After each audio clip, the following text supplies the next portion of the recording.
When we need to prepare for a competitive event, our go-to company is the Army Painter. Thanks to their complete range of paints, spray cans, and gaming tools, we're able to complete our new armies and units in no time. When we need to elevate the quality of our models and terrain, the Army Painter is always our first choice. You may not know this, but the Army Painter has sponsored more competitive events than any other hobby company. Tournament and wargaming is in their DNA. Visit thearmypainter.com to learn more about their amazing products. And use promo code AWPaints for a 5% discount from your Army Painter purchases. What are you waiting for? Discover the best way to prepare your models for events with the Army Painter today.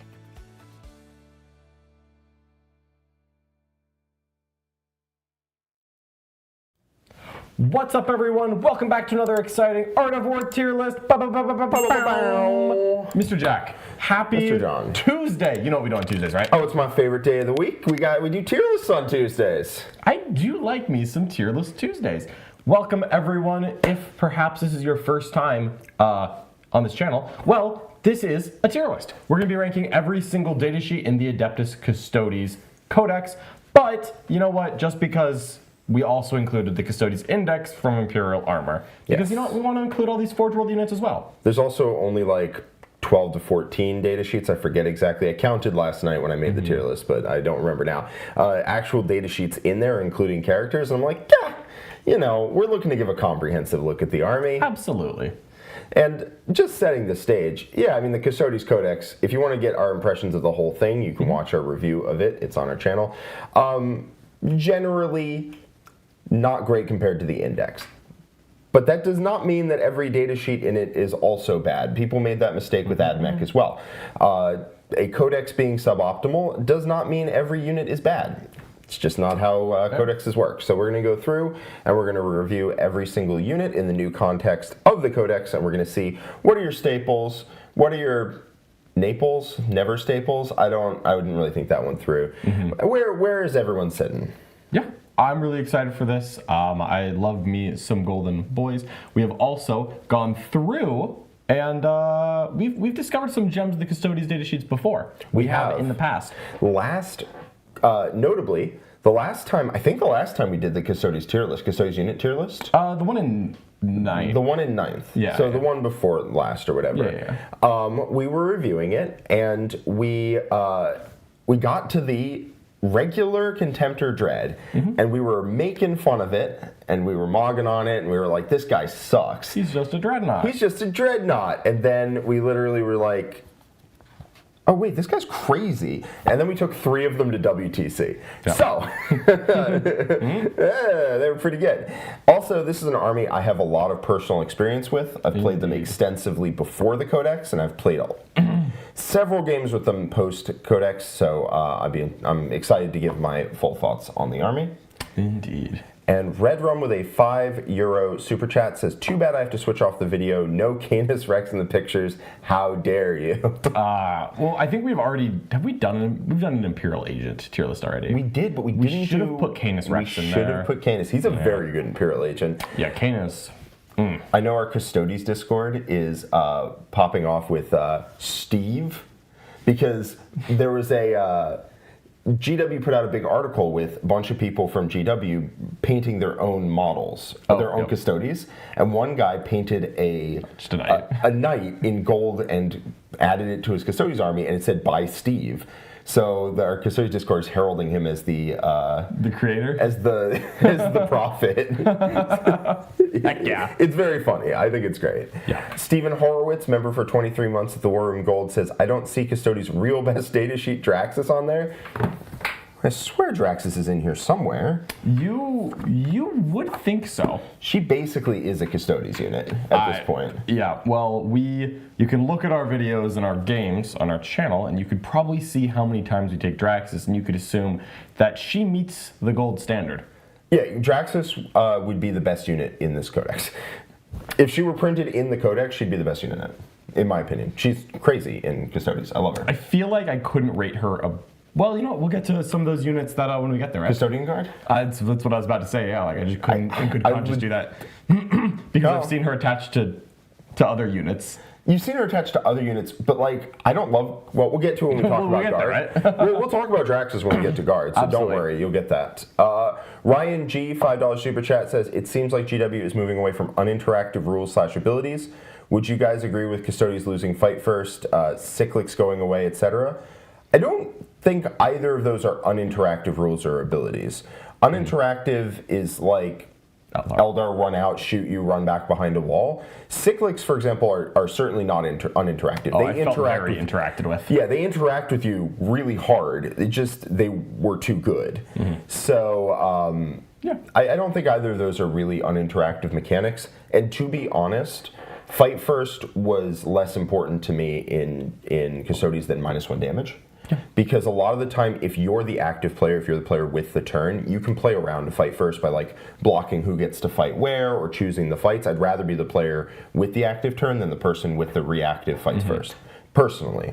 But it is a little bit more complicated. You can see I believe we have some like 10-minute tips or something on the subject. I believe we do. I believe we do. So you can check that out. Yeah, so before we dive into rating this, if you happen to like this kind of content, well, make sure that you give it a like. Give it a share, maybe, leave a comment. All the things you can do that help the algorithm, help us grow the channel significantly. It is genuinely important to us continuing to do this and also me paying rent.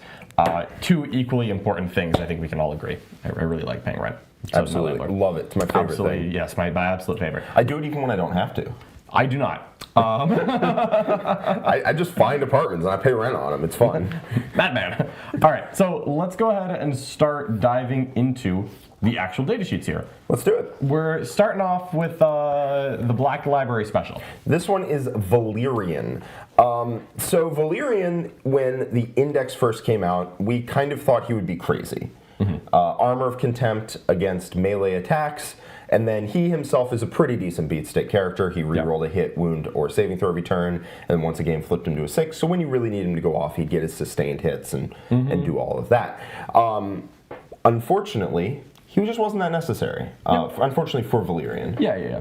The army was already pretty good into melee armies, and you just didn't really need what he brought to the table. You would much rather have a captain or a blade champion or a Trajann or something like that. Yeah. So he was all right. He was the cheapest option, but you couldn't put an enhancement on him. Yeah. He wasn't that insane. In the Codex, I think that changes substantially. Yep. He got a shade worse. He lost his once a turn reroll thing. But he got a bit better because I think a lot of the other character options fell off significantly, and also we no longer are good into melee armies. Yeah. When you lose some of your defensive options, the other ones get to glow up by definition. Yes. I quite like what Valerian brings. I actually also like that his melee is decently better than a normal captain. It is like noticeably better. Yeah, he's 8/3/2 with I think 7 or 8 attacks. +1 strength and AP is a. If you just told me that +1 strength and AP was an enhancement, I would probably just like take that enhancement. I forget if he got Deep Strike in the new thing. He didn't have it in the Index. Oh, I mean, surely. You would think. Yeah, no, he doesn't. He does not have Deep Strike. Okay, well maybe they'll fix that. Well, they didn't fix it for a while. It could be because in the fluff he gave his Misericordia with a teleport homer to Aleya, which is why back in the 9th edition Codex you could teleport to a Vexilla or Aleya. Yeah. But like they gave the homer, not the teleport. Listen, buddy, I'm just trying to figure it out. Fair enough. Yeah, no, they did not give him. So he starts on the table. He starts on the table, which is probably where he wants to go anyway. Yeah, if he's the guy who's taking the hits, he doesn't want to be the ingress threat. Exactly. I quite like him, and as we've mentioned and hinted at, there's a decrease in other options for like standard golden armored custodian leaders. Yes. So for me, Valerian is like not amazing, but he's still pretty good. I think he falls pretty neatly in Emperor's Okayest. Yeah. I think he's a solid choice. If you take Valerian, I'm not going to really question it too much, but there are other options I think that are better I for think you. Valerian is something that you want to really keep an eye on and where the meta settles. Obviously, now is actually a good time to mention this. We know that there are going to be some updates relatively soon to the game. At the time we're recording this live, we don't know what those are, so we're not using them. If you happen to watch this in a couple of days or weeks or whatever it ends up being. So we're just doing the current MFM points for all of these is what we're assuming. Yep. And then also, we don't know where the meta is going to be when this Custodes Codex is for sale on shelves. If we're at a point where all of the melee, the melee in the game is like AP3 Mega Knobs and AP4 Angrons and things like that, maybe Valerian isn't that relevant. Maybe he's less relevant there. If we end up with like a bunch of Squig Hog Boys, which are traditionally AP1, Yep. and a bunch of Choppas, and bunch of other Custodes with all their AP2, suddenly Power Claws are AP2. If we get into that AP1 and 2 meta of melee units, suddenly Valerian's rule is insane. I think he goes up to Emperor's Finest at that point, something like that. Valerian is quite good into Orcs. If Orcs start taking over the meta, I would want to add him in. If we figure out that Squig Hog Boys are the truth of like the Squig Hunter detachment is the truth of it after everything settles, then stonks Valerian in a squad of 5 Custodian Guard just mulching their way to their back line. that could be pretty good. It's pretty good. It is a meta call. Yep. And if the meta settles in a bunch of AP1 and 2 melee, which it very well might, Definitely an option. then you want Valerian, because we really don't have a lot of protections against someone just walking up to us, declaring charge, and hitting us. Yep. It's kind of a problem. So if you can find that, value. All right. So the Shield Captain. Oh, it's like Valerian's cousins. Yeah, except he was really good. He was super good. His significantly squattier cousin. Yeah, I mean, he do be down with the thickness, for sure. He got so much worse. Yeah, no, the new Shield call definitely... All right, stop. Okay. So the Shield Captain was probably gold standard. It was very good. Very good. Yeah. It is now struggling to get out of Fool's Gold, in my opinion. Yeah. Because of the battle tactic change, and the fact that in all of the detachments combined, there are 3 relevant battle tactics. Yep. And one of those is one of those in Shield Host is a 4 up against mortals. Not what I want to be doing for free. You will do it for a reason I'll get to in a second. And then in the other detachment in Talons of the Emperor, it's okay. It's not insane. It's all right. Reactive move is the cool thing it can do. Reactive move is the cool thing. Yeah, but then you combine that, of course, with its other rule. The other rule is the extra kata. Yeah, it's just once a game get a second kata, and that's all it is. Yep. It used to be you'd get -1 to hit and sustained hits, and you just get that every time, and that was cash money. The problem is getting sustained and lethal is less cash money than sustained and -1 to hit. So his rule dropped off significantly, and it's only once a game, not every turn, which is, again, not cash money of you. So this dude, he's really bad. He's a really not a great leader. There's one saving grace for him, and that is in the Shield Host, you have somebody in the Codex with a gun to your head saying you have to take a Shield Captain. Yes. And the reason for that is the Shield Host, the biggest draw of the Shield Host to me is the Castellan's Mark. And the Castellan's Mark is a redeploy after you know who's going first. That part's awesome. That part is sick. There's 2 enhancements in the Shield Host that say you have to have a Shield Captain. Now, it doesn't tell you which Shield Captain you have to have, and well, spoiler alert, there is at least 2 more of those. But having to have 1 is something. And for me, in Talons, there are 2 battle tactics that I can genuinely see myself wanting to use. Yes. To be clear for people in chat, there are 4 battle tactics in Talons of the Emperor, but 2 of them require you to target 2 units, and that means you can't make them free. So that means those 2 you still can't use for free with the Shield Captain. There's only 2, which isn't ideal. It's not ideal. And then in the Sisters detachment, obviously you can't use any of Shield Captains for free strats, and in the Arc Exemplars, they're all epic deeds. No. Which, I mean, thematically makes sense, but mechanically does not. Yeah, so I think Fool's Gold for the Shield Captain is probably appropriate. Yeah, he definitely. He's not in Rotten Bananas, but like it's a lot closer than he might be happy with. I think in Talons I could justify taking that character. I'm not saying I'm going to do it every time. Not saying I'm going to be like, super like thrilled that I've taken him. No, certainly not. Yeah. But that's my inclination. So yeah, Fool's Gold probably appropriate. Let's hit the next one. Man, we're just going through the characters that can join normal Foot Custodies. Correct. Well, there's one left. We got another one over here. We'll get there soon. Blade Champion. Blade Champion. We know, right? Yeah, it was a debate. It's not a debate anymore. Nope. This dude, they took away a lot of rules from the characters, but the Blade Champion kept the reason he was around. Yeah. And that means he's the guy you take. Advance and charge once a game really helps you get around your slow mobility. Absolutely. And with all assault weapons, it does actually line up pretty nicely still. It does. It lines up pretty nicely. And he hits pretty hard. He's damage 3 at 6/3/3 with dev wounds. That's a good profile. Yes. So Blade Champion, pretty solid. If you need to join Wardens, and you probably do, because the -1 to wound is a big deal, Blade Champion's the way you go. Yep. Basically. Yeah, a lot of I say a lot, we know which one. One of the data sheets really wants character. And yeah, we'll get there in a second. This is clearly the best one. Yes. You could, maybe with multiple Warden squads, you could flex into taking one other character to lead them, but Blade Champion's gotta be.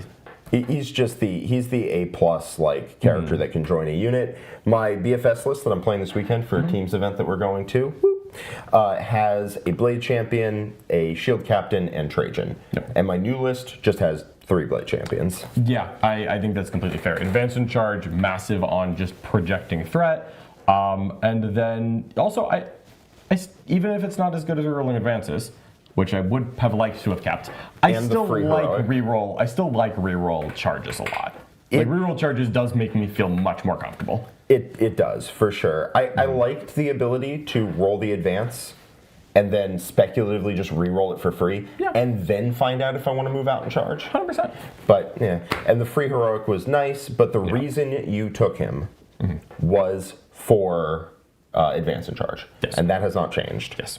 So he is he has won the great debate of who's the character. Yep. And it's him. Boom, it's him.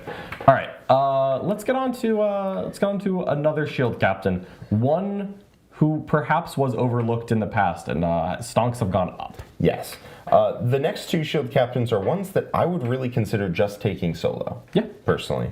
So the Allarus Shield Captain has the free strat that you can technically use. Yep. Which, I mean, I suppose you're taking Talons. You can move them. Yeah, and hey, you've got a CPU or go to ground in any detachment, which is let's just get a little value out of it. Yeah. Which is nice, but his real ability is that he is, once a game at the start of any phase, he can set all incoming damage to 1. Yes. Which doesn't get around Melta or Sword Brethren or Thunderwolf Cavalry or any ability like that. But setting damage to 1 is really, really strong. It just is. Like, I had him charge a unit of Mega Knobs and a Mega Boss, pop a 4 at Feel No Pain and Auric Exemplars, and just live. And tie them up. Not a terribly surprising outcome. No, he just should have. Yeah.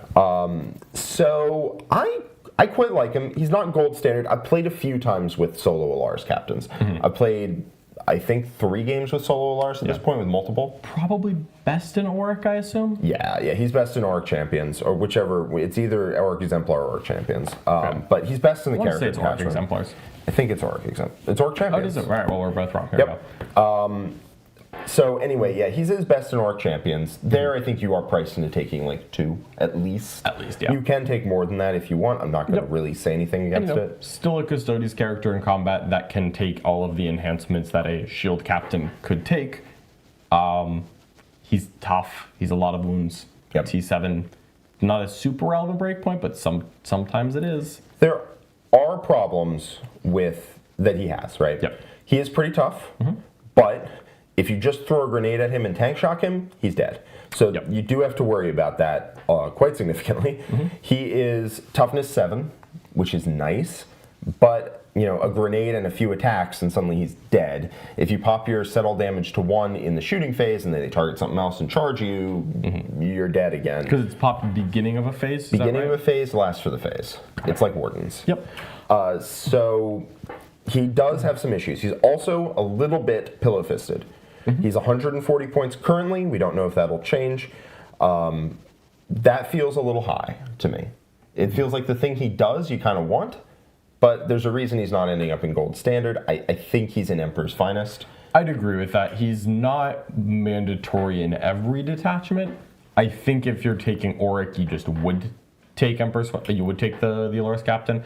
I can see an argument for like one solo guy in Shield Host. I could see an argument for like one solo guy in Talons, where just hey, free reactive move makes him very hard to actually engage if he's just like a guy behind a wall. He's not a lone operative, but he's not going to die to most indirect fire at any particular speed. And free reactive move is legitimately quite strong. Yeah.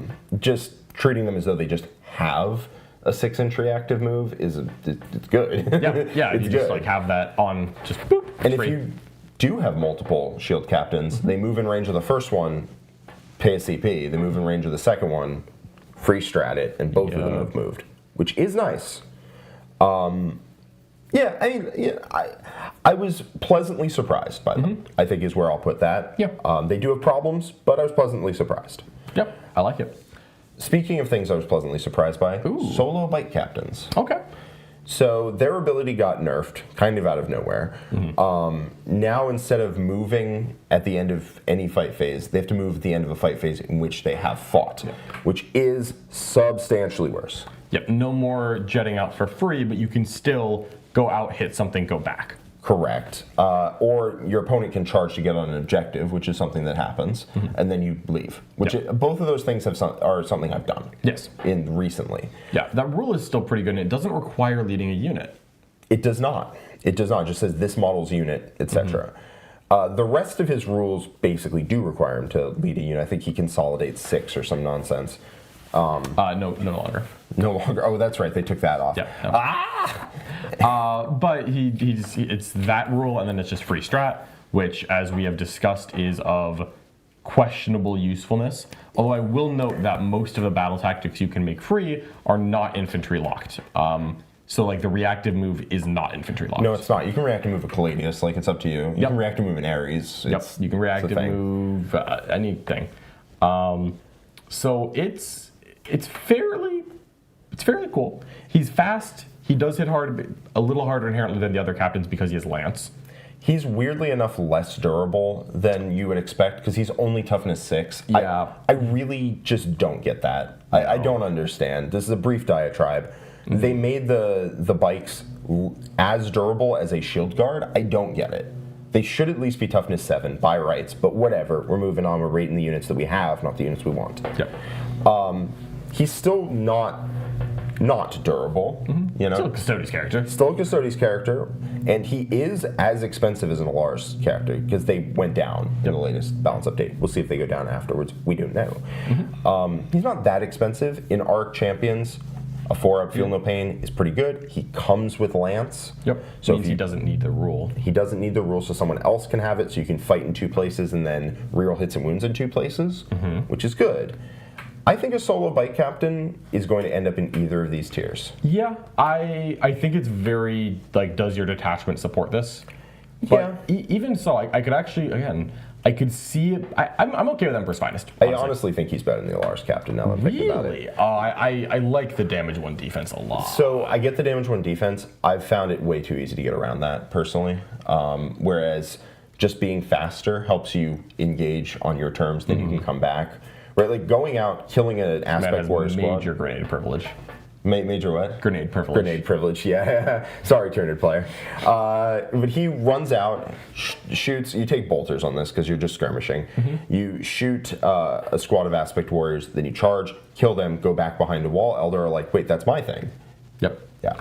And the main thing is in Shield Host, I think you take one of these just to hold Castellan's Mark, and in Arc Champions, I was pleasantly surprised. Yeah, I can very much see the value. And yeah, both of those characters I think are very viable without a unit. And I think that's a lot of their appeal. Yes. Is that their rules don't have to do it. And frankly, even like the Terminator captain, he isn't going to use his rule until he's not attached to a unit.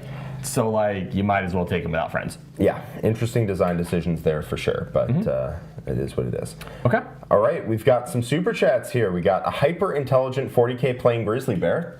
Glad you could get your paws on a keyboard. Says, hey guys, I was worried I'd wake from hibernation and Custodes would be mediocre. I was even set to viciously maul my keeper. Whew, bullet dodged. Well, you know what, hyper-intelligent grizzly bear, I'm glad that you dodged the bullet. Mostly for the hunter's sake, because I assume that one bullet was not going to stop the grizzly bear anyways. Of course not. No, you'd have to dodge several bullets. I assume many bullets would be coming at you. Yeah. I don't know, my policy with the grizzly bears is get in a car and drive, but ideally away. Yeah. Zlack Onion, member for 28 months, the War Room Gold, says, why do Custodes load their bikes with orc rockets? Inflation? If they loaded their bikes with orc rockets, they'd be D3 shots blast, but they are one shot, sir. Hey, you know what? You average more hits with the Custodes rocket, so like... Is that even true? If you have single blast, I think you average more hits with orcs. If you have single blast. If you have single blast, you average more hits with orcs. That's true, but like, you don't always have single blast. Yeah, that's true. Okay. All right. Trajann. Yep, we got Big T. This guy, I think, necessitates a little comparison between where he was and where he is. He definitely was gold standard, and he is not there anymore. He ignored all modifiers, which critically is modifiers to hit, which he still has, thankfully, but modifiers to wound and damage and AP and movement and your armor save characteristic, not the save roll, but the characteristic. Those roll really big. Every single one of those. There's stuff I have relied upon when I played Trajann. And he does not have them anymore. They are way more important than hit modifiers. And weapon skill and ballistic skill modifiers are fake. They generally don't exist. Yep. So, yeah, that's not ideal. Hit modifiers, especially in Custodes, aren't the biggest deal when you have sustained hits. And you hit on 2's base. So, you know, that's not very impactful. But then we go to his second roll, and he lost the free fight first. Yeah. So he doesn't buff his unit basically at all. And his unit used to be gangster. Yeah. So he's not rotten bananas. No. The reason he's not rotten bananas is because in Orc Champions, he's actually not bad. It's just a purely goes in, rerolls hits and wounds, kills something. Yep. That being said, he's overpriced. Yes. Yeah. We're operating off current MFM. We will find out at some point soon, GW*. Please. Please. What his points will be, whether they be higher or lower. Ignoring what Trajann lost. Actually, moment of silence. All right, remembering fondly what Trajann lost, but acknowledging where we currently are. There's going to be a point in 6, 8, 12 months where Custodes players are like, yeah, I actually picked up this army like 6 months ago.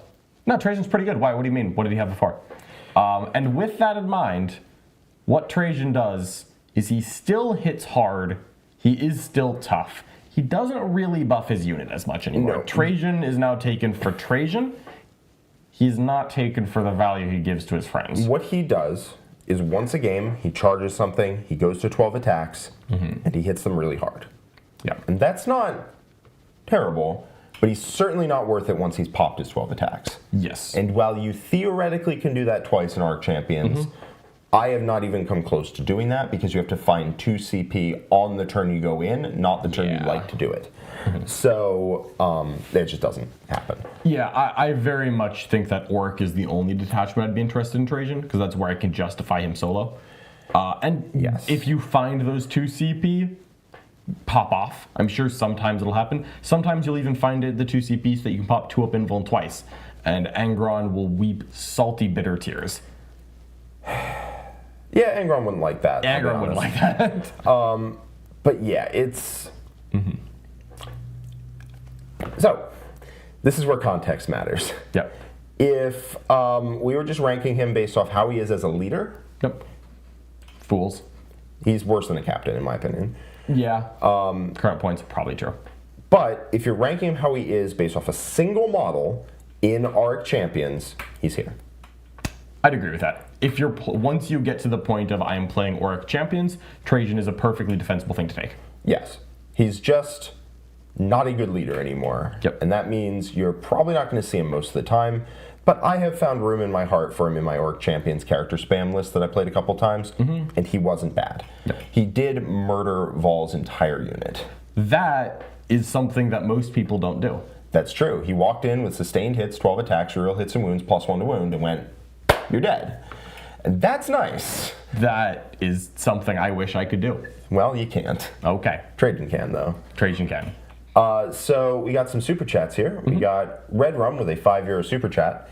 Said, listen to John's episode with Adam. This book was written like a day after Tacoma. I don't understand how GW didn't go back and take a second look. No. That is, I believe, just a guess. We don't actually know that when is it was very written. much an estimate or a feel, and we have no idea when this book was written. It's entirely possible this book was written like in 2021 or something, because GW was just so big brain they work 5 years in the future or something. But it definitely felt like it was a reaction to how Custodes were on release. Yes. Which was pretty good. Yeah, they were pretty good, and I think that they were, maybe in need of slight tuning, but I don't think they were needed. Well, whatever. Yeah. Moving on. David Sawyer with a $5 super chat says, "I feel I can finally play Custodes and not feel guilty. I don't think you should ever feel guilty for the army you choose to play." Hold on, there might be an Elder player listening. That's right. That's Yeah. right. Sorry.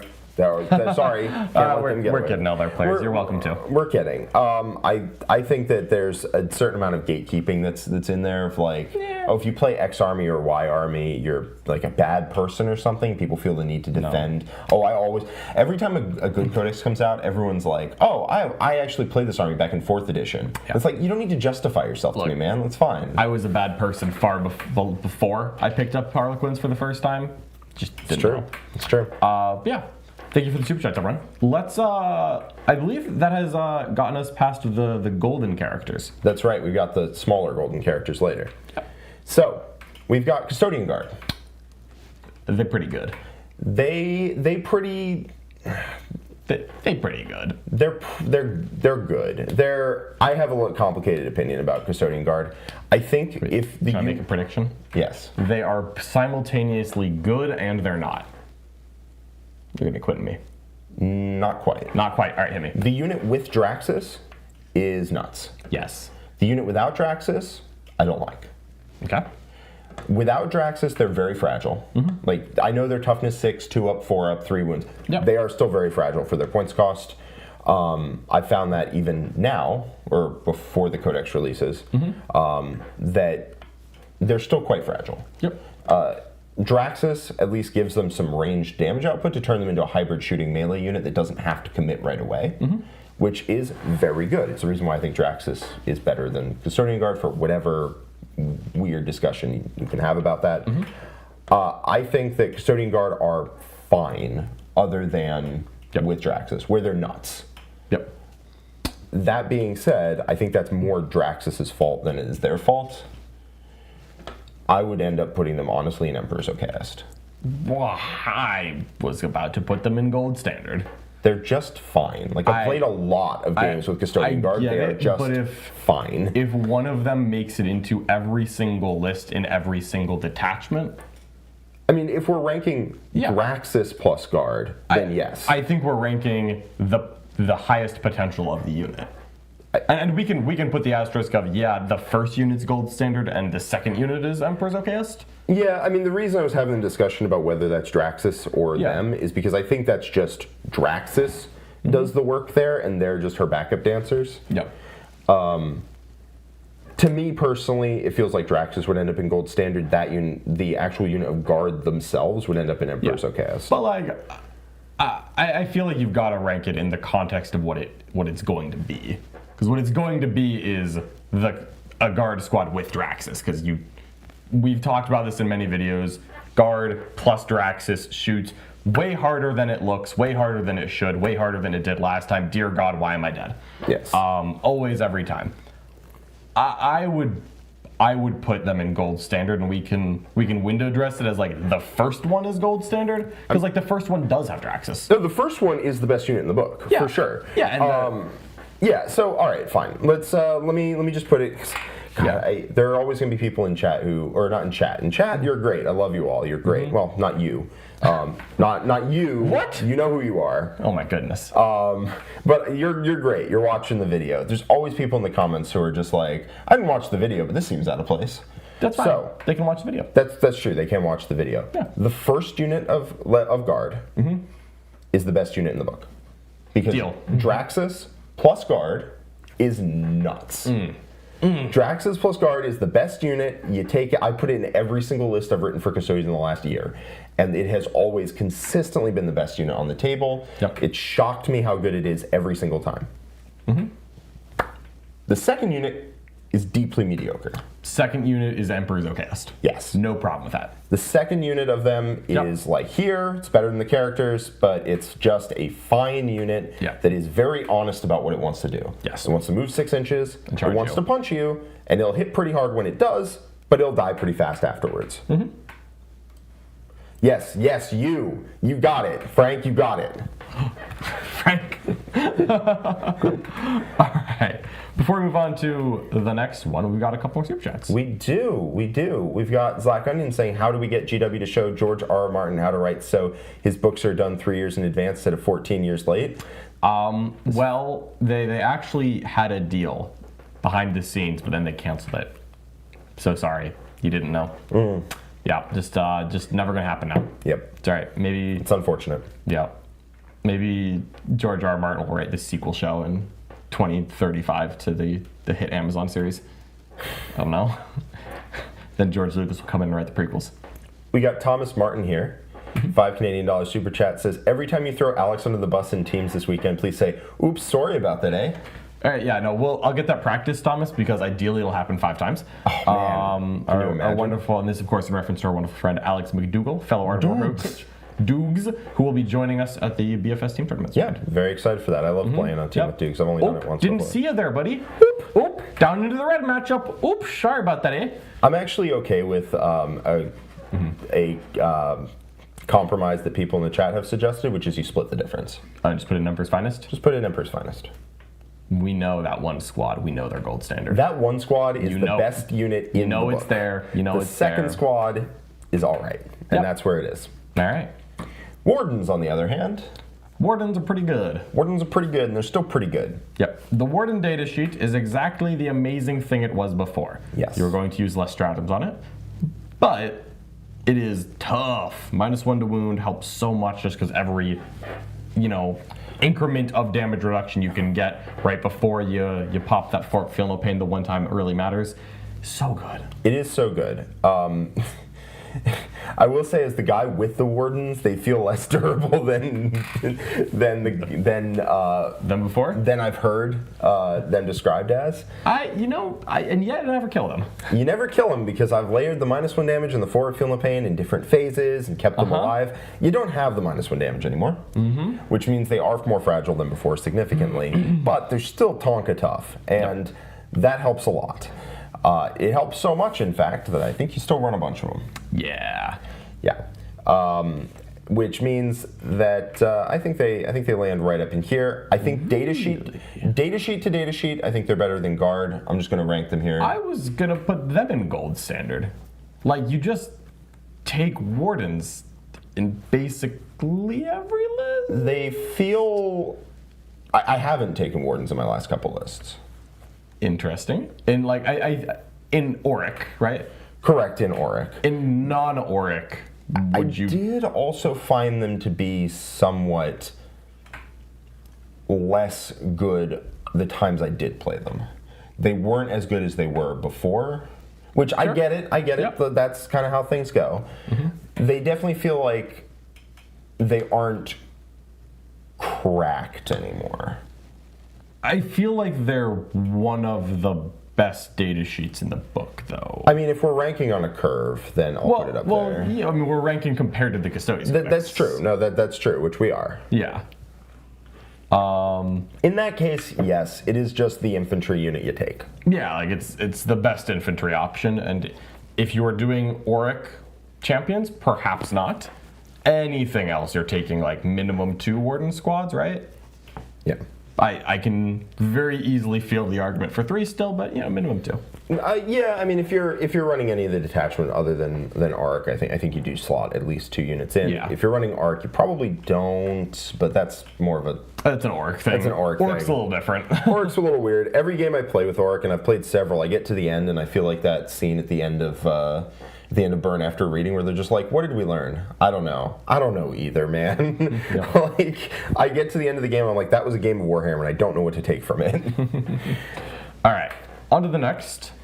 Allarus Terminators.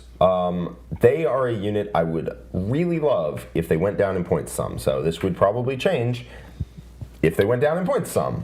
Yeah. But we don't know if that's going to happen or not. It's the same data sheet as before. They do bring their own rerolls, which is nice for the damage output. Very nice. They are occasionally more durable because they are that T7 4th wound. Sometimes you get hit by a Bright Lance and you don't feel more durable.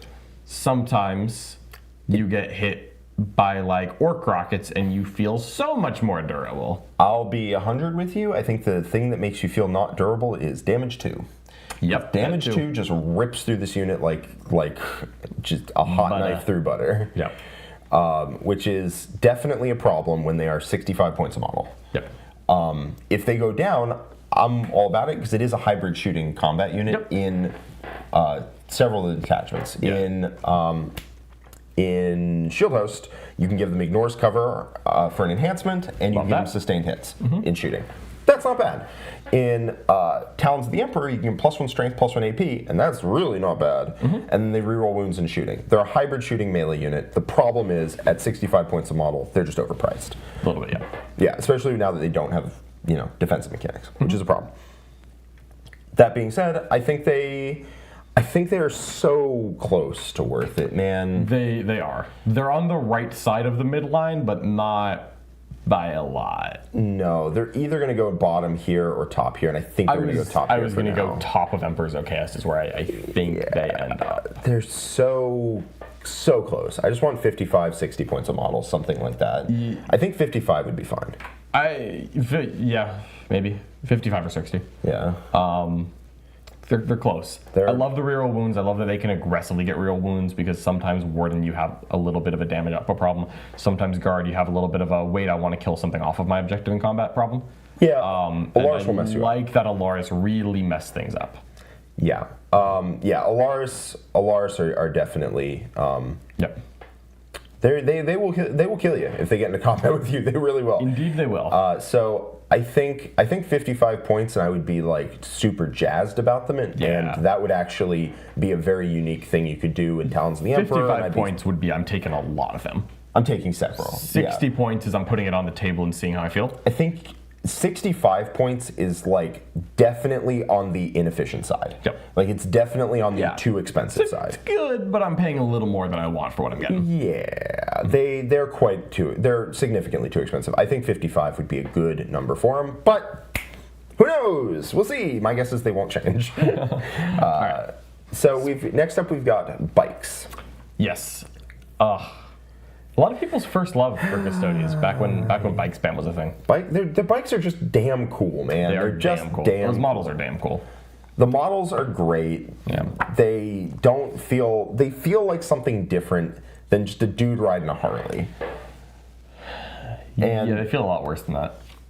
I mean now, yeah. So they didn't change. The Nombos, in my opinion, are setting this unit up for failure. And when I say Nombo, I mean the non-combos, where their rules very specifically do not synergize at all with what they're trying to do.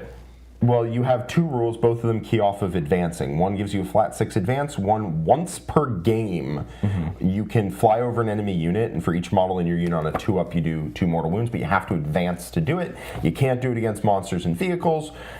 It's not great. You can't do it against monsters and vehicles. Correct. Honey. Yeah, that's the only time you would even consider doing it. Yeah, it's like the Nightbringer or something. Or the Nightbringer. Or like Kane. No, you can't. No, mm-mm.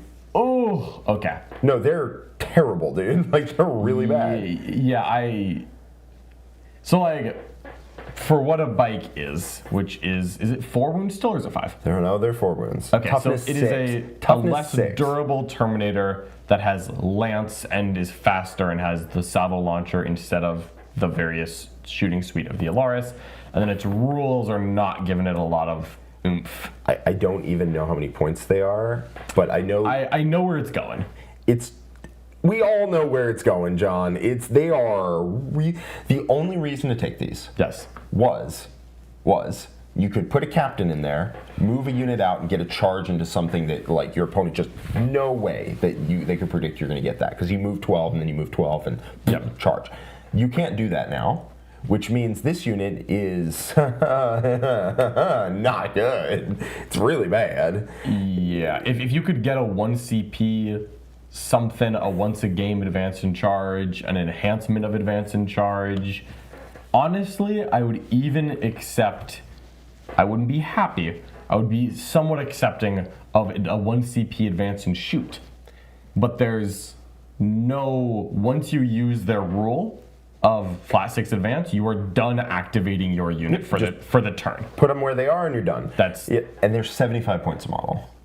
It's really bad. Yeah. And their gun went from pretty damn good to pretty damn bad. Yeah, and that's across editions, right? It's the same gun as it was a month ago? It's the same gun it was a month ago, which is 1 shot at 923, or 6 shots in rapid fire range at 401 twin. Yeah, that got the Tyranid rollover. It's like, hey, let's just give you the same profile that you had before. Wait a minute.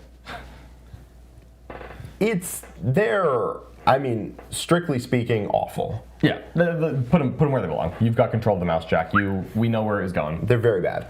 The only reason that you would take them is a rule that now no longer exists. So, cool. Yeah, they're waiting. They're waiting on something else. Let's move on to something. How many points do you think they'd have to be?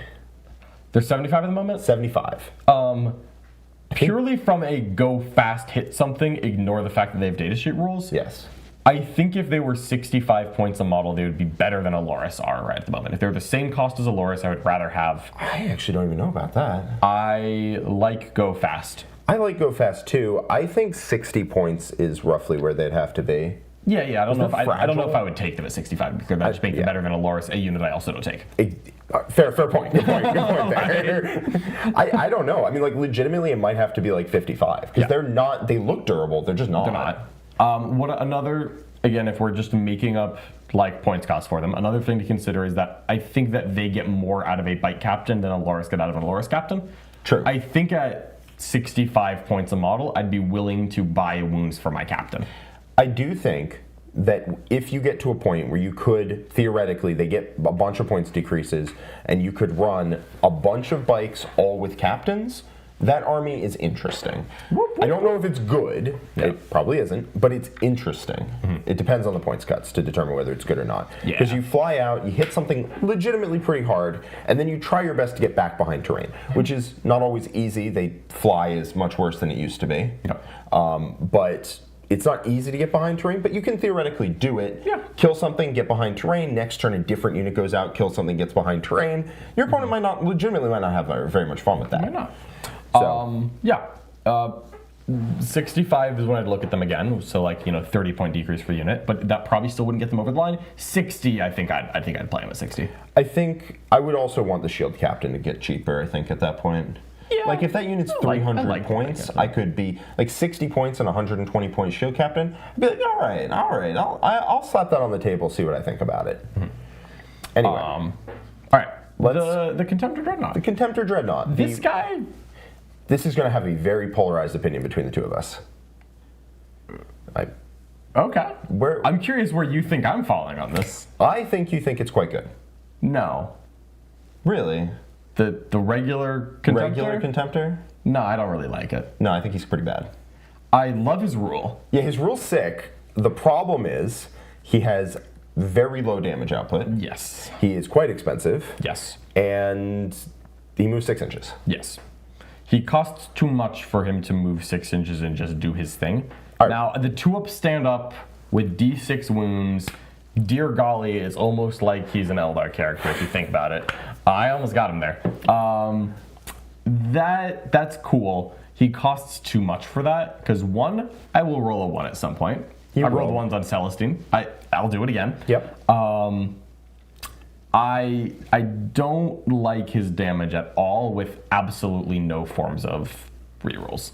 Yeah, he's a Redemptor. Redemptors don't do a lot of damage in combat. He hits on 2s, he'll get sustained hits, so he does more damage than a Redemptor in combat, but he does so much less damage in shooting, it's kind of crazy. Yeah, because it's just a multi-melta. Yep. He is worse at shooting than, I'm so sorry for saying this out loud, a Brutalis Dreadnought. He is, theoretically, you could consider him to be worse at shooting than a Black Templar Impulsor. You could definitely make a strong argument You for could that. make a strong argument for that. He hits on 2s, but he doesn't have the Fragstorm launchers or Oath. And the combat is not enough to justify it as a combat piece where you say, oh, well, it's not actually a shooting piece, it's a combat piece, clearly. Why? I have a list in my phone just titled Pretend Dreadnoughts Move 8. Yeah. And he doesn't make that list. He does not make that list, let's be clear. His points cost is what damns him. Yeah. Because it's like 185 or something? 185. It's 185 for him, 175 for 175 for Galatus, 165 for Achilus. Yeah. And he does not make the list where I literally wrote the list on the toilet just pretending Dreadnoughts move 8 inches. They don't, to be clear. This was mostly self-harm, but like, yeah. I think I'd pay like 150 is when I start looking. I don't know if 150 is when I include him. That is fair. Yeah. That's very fair. 150 I genuinely might. I feel like they should just make Dreadnoughts move either 8 or 9 inches. Yeah. There's no reason they don't. 6 inches is debilitating. Yeah. And we'll get to this when we cover the other dreads. That's where he is. So I think I'll leave it up to you. I think rotten. Yeah. I think it just doesn't. It just do a dang deeply thing. overcosted. Moves 6, doesn't do damage. Yeah. Stands up so your opponent can kill him again and get more, bring it down, I suppose. Yeah. Let's look at something slightly more interesting. Aleya! Yeah. She is, she's sick, man. She's I great. don't have a problem with Aleya. They made her, weirdly enough, anti-psyker 5+ instead of 4+. It's not going to come up 99% of the time. Yeah. Still is a fights first unit, which like theoretically has different value now that it is the only one. She, I think, is great once you're taking a Vigilator squad. Yes, she is the one you want to give to a Vigilator squad. Yeah. A Knight Centura has interesting rules. We'll cover that in a second, but I've thought long and hard about this, and Aleya is the one you take. She gives fight first. If the unit is wounded, you get +1 to hit. If they're below half strength, you get +1 to wound. Yep. She also hits pretty decently hard. She hits noticeably harder than the unnamed character. Aleya, I think that she is good enough that you take her with your first Vigilator unit every time. I don't know if she's so good that you take a Vigilator unit so that you can take her. Like It's close, but it's not. I've thought about it a close. lot. It's close, you just don't. In the detachments where they have extra rules, you can really look at it, and I'm not going to say that that you're foolish not to. Not going to say that you're wrong to include. She's right on the line. Where do you put her? Like, do you rank her on her value once you take her, or do you rank her on the package? Because like, I think the package. It has to be the package. if it's the package, I think she's Emperor's Okayest. She's Emperor's Okayest, yeah. So the package, if I remember correctly, is 280 for her plus 10 Vigilators in a Rhino. I would do 9 just because I'm cheap. You are very cheap. I am. I think I had 15 extra points when I made the list. So And then that's where they would go. Yeah. Yeah. She's fine. Yeah, she lands in Emperor's Okayest. She is better than. She's worse than Valerian, better than Trajann. Sure. And Fine by me. I will slap her in there for sure. She's decent. She has fights first, but not on. Yeah. Next, we have. Just for people in chat, yeah. you do actually win points twice for killing units that revive. Yes, so you do that get is true. Assassinate twice off Eldar characters. You do get Bring it down twice off if you of like happen to. Selesky or something like that. Or the Dreadnought. Or the Dreadnought. Jesus, $2 super chat says, obligatory but sad Custodes tier list. Meow. All right.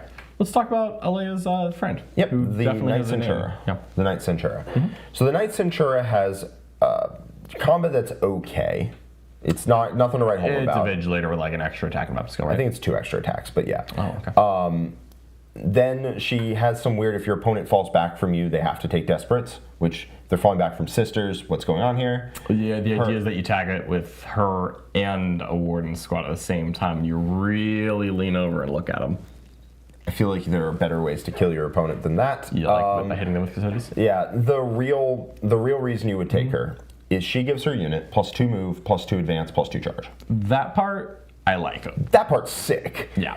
And I've thought long and hard about what do you add to Vigilators, and I think the answer, even though Talons of the Emperor can give Vigilators +1 to hit without Aleya there, I think you still take Aleya. Aleya hits harder, she can give you +1 to wound when you're low on models, which does legitimately help make a 4-man squad hit harder, and she herself hits harder. So I do like the speed of that unit out of a Rhino, though. Like, that unit do go fast and punch. that unit do go fast. And punch. Without Aleya, don't punch that hard, and it's also pretty easy. Yeah, no. You're definitely using it to go, like, kill their scouts every time. You're not using it to... Yeah, no. Yeah. And if you're going yard, you're also probably not getting the +1 to hit off of being near a Custodes unit, which is... Nah, what is that? Yeah. If there's Custodes in the AO, they're probably dead regardless. Your opponent's scouts are probably not long for this world. That's true. Yeah. I think she ends up in Fool's Gold. I think she's ahead of the captain. Fair enough. Yeah. I'm not going to argue that the captain has brutally disappointed me. Yeah, the thing with the Knight Centura is, again, like, I think she has just different problems with the Shield Captain. The Shield Captain has the problem of the units he can join, you would rather have other characters. The Centura's problem is that the units that she can join, she's good for her points, you just don't want to take the units that she leads. You want the sad fact about the Shield Captain? I think if I were taking Wardens, I would rather have no character than spend for a Shield Captain. Don't say that out loud again. Thank you. Let's talk true, about nope, you never again. Never say that to me again. That hurt a little too much. I'm let's sure it talk did. about Prosecutors, who I believe are the next one. I'm going to be honest, I cannot quite tell the Prosecutors and the Witch Seekers apart, so I'm going to say that the first one is... This is Prosecutors, that's Witch Seekers, that's Vigilators. Yep. So Prosecutors first. Prosecutors are some of the best trash in the game. Yep, they're cheap. They're just cheap, they have a 3-up armor save, and that's really... Do they keep OC2? Yes. I know they lost Battle Line, which is not really I believe they actually did. relevant. I know I looked this up, and I believe the answer is that they have OC2. I'm going to look it up again, just because memory not I know that they ideal. were OC2 before, I just hadn't checked the new book, if I'm being honest. They did lose Battle Line, which is... they are kept OC2, which is nice. Which is all that matters. Like, the Battle Line part was Battle Line doesn't matter. In the Sister of Silence detachment, where you need 6 units, you can get 6 units because they become Battle Line. I guess you can't join them with Draxus anymore. Oh, damn. Yeah. Unlucky. You can't even put Greyfax in anymore for the anti-Psyker 4+. You can in the Sister of Silence one. Yep. If you really just hate Psychers. That's what I do. I do hate Psychers. Yeah, me too. So Prosecutors have a bunch of irrelevant rules. They have precision and dev wounds against enemy Psychers, a rule I have not used a single time. Nope. And on their bolters, because they're bolters. But the rule that is nice is they now have a 3-up against mortal wounds and psychic attacks. Yeah, they're great. They're great. They're some of the best trash in the entire game. They're awesome. Love them. And you should take several units, maybe 2. Sometimes points will make you take 1, but they are worth 40 points if you have 40 points. Yeah, you take a minimum of 1 because you need something to hold your home objective. So you take minimum 1. Yep. And then from there on out, what you do is up to you. Yep. Nicholas Gerard, $5 Canadian super chat, says, if Contemptor got the guns in his 30k kit, what arms would you give him? Beam, autocannon, bolter, las, melta, plasma, assault cannon, and volkite. The problem is that I have no idea what some of those guns do in 10. The beam? Because like the conversion beam. Objectively, I think if I just got to choose any of the weapons, and I'm just assuming their profiles, if a Volkite is still, if it's like a 4-shot twin-linked dev gun wound at AP 0 damage 2, which is like a vague translation of the 9th edition thing, I would take that. Yep. That's probably otherwise, since I don't know if that actually has any profiles for 10th edition, I'm sure there's a Legends one that I've never read. Otherwise, I would take a twin las and just take that range and just say, hey, it's 1 shot, hits on a 2, twin-linked. Let's just put a good save on a Rhino. None of the guns are that great, though. No, none of them are that exciting. Kuba, welcome to the War Room Gold. Glad to have you in. Welcome. Sarah Khan is here, says, hi, just joined the War Room, is about to join the Discord server. How do I do that? So, I genuinely feel bad that I'm not the tech priest. Yes. Email contact at theartofwar40k. Yep. And they'll get you sorted out. Yep. Contact at theartofwar40k.com. Yep. And do that. We'll set you up with that. Okay. Let's go on to, I believe this is Witch Seekers next. Witch Seekers. Witch Seekers are complicated. I always think that they're pretty good, but I never find room for them. Yeah, because at its heart, it's a scouting prosecutor with a flamer. Yes. And it loses a point of OC. It costs slightly more. It gets scout. It gets a flamer. It's cool. If you had points, I would be willing to take a prosecutor squad and upgrade it to a Witch Seeker, especially the second one. If I had points. So the thing is, the first unit just wants to be cheap on your home objective. Yeah. And that... Oh, we have John McCardle in chat. Woo-hoo. Gifted 20 Art of War 40k memberships. Thank you so much. Glad to have you here. You are a true defender of the throne. Thank you. And Aiden, $2 super chat says Ares gunship meme tier and weirdly okay. Yeah, that's probably about right. We'll get to it. A little memey, but yeah. Make sure if you just got gifted a membership by John, make sure that you accept it. All right. Well, thank you so much, John. We appreciate you. I met you at LVO. It was cool. Cool getting to actually know that you're a real person. Absolutely. Witch Seekers, where do they go? They're below Prosecutors.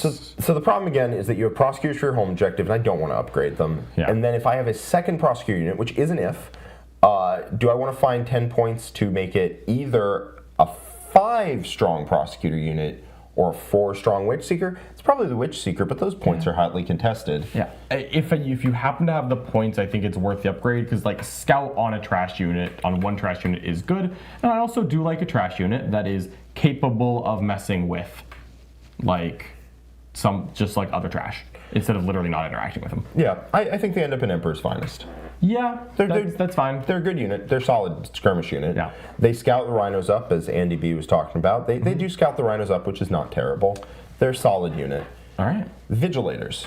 Vigilators are my sword girls. They are 2 attacks at 622 dev wounds anti-psychic, right? 2 attacks at 522, they're brother. 5? I really thought they were 6. I'm embarrassed. Yeah, no, they are strength 5, AP2, damage 2 with anti-psychic 5 plus dev wounds. They are -1 to hit in combat, but they are toughness 3, 1 wound. Yep. That will not keep them safe. No. Yeah, so 2 attacks at 522 is not ideal. No. +1 to hit in talons definitely helps. Aleya fight first definitely helps.